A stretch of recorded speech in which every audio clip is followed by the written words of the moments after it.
जय गणेश। मैं पंडित दौलतराम सारस्वत आप सबका इस YouTube चैनल पर स्वागत करता हूं।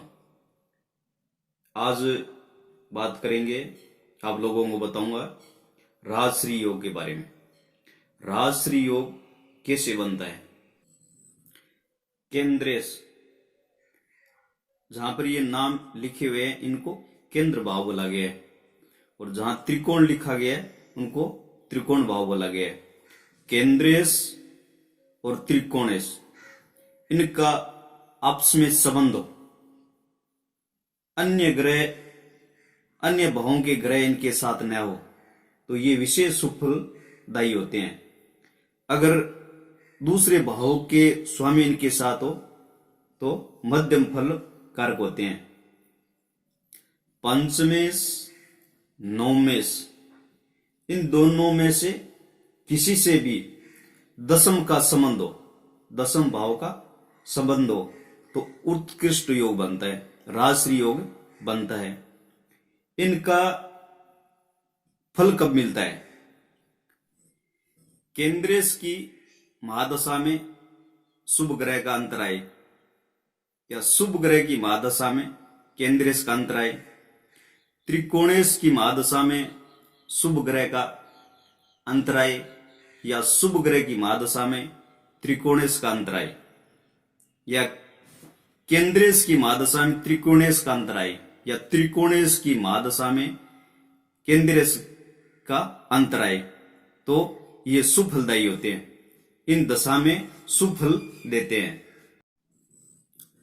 त्रिकोण भाव का मालिक और केंद्र भाव का मालिक एक ही हो, और ये केंद्र भाव में बैठ जाए या त्रिकोण भाव में बैठ जाए, और दूसरे त्रिकोण भाव के मालिक की इन पर दृष्टि हो तो ये उत्तम शुभ फलकारी हो जाते हैं।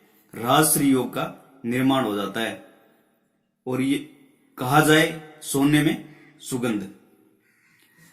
राहु और केतु केंद्र में हो, राहु और केतु केंद्र में हो, और त्रिकोण इनके साथ हो, त्रिकोण इनके साथ संबंध बना रहे हो, या राहु और केतु त्रिकोण में हो और केंद्रेश इनके साथ संबंध बना रहे हो तो ये शुभ फल कारक होते हैं। केंद्र और त्रिकोण भाव मिलने से राजश्री योग का निर्माण क्यों करते हैं। क्योंकि लक्ष्मी स्थानम त्रिकोणाख्या विष्णु स्थानम तु केंद्रकम तयो संबंध मात्रेण राजयोगो विजायते। त्रिकोण को लक्ष्मी का स्थान कहा गया है और केंद्र को विष्णु का स्थान कहा गया है, इसलिए ये दोनों मिलने पर राजश्री योग का निर्माण होता है। केंद्र राजा और त्रिकोण लक्ष्मी, राजश्री योग। नवमेश तो पंचम भाव में हो और पंचमेश नवम भाव में हो, इनमें से कोई भी ग्रह त्रिकोण पर दृष्टि डाल रहा है तो उत्तम प्रभावशाली योग बनाता है। पंचम भाव का मालिक कहीं भी बैठा हो और नवम भाव का मालिक भी किसी भाव में बैठे हो, इन दोनों की एक दूसरे पर दृष्टि हो, ये एक दूसरे पर दृष्टि डाल रहे हो तो ये शुभ योग कारक माने जाते हैं।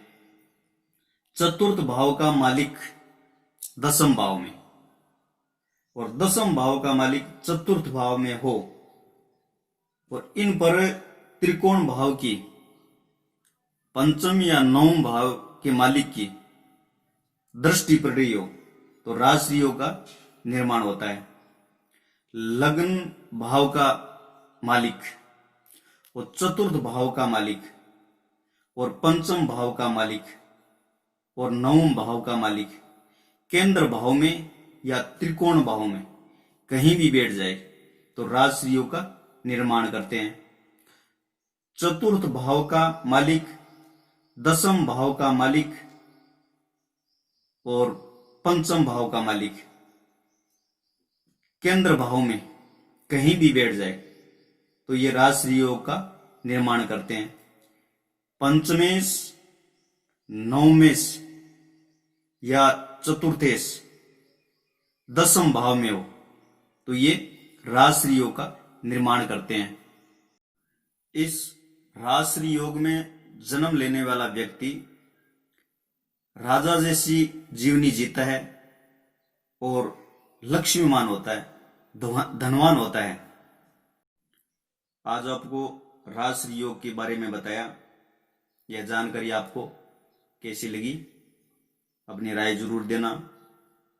और इस चैनल को अभी तक आपने सदस्यता नहीं ली है तो सदस्यता ले लेवे और सामने वाली जो घंटी है उस बटन को दबाकर हाल लाइक कर देवें, आने वाला वीडियो आप तक पहुंच सके। और इस वीडियो को आप ज्यादा से ज्यादा शेयर करना। जय गणेश।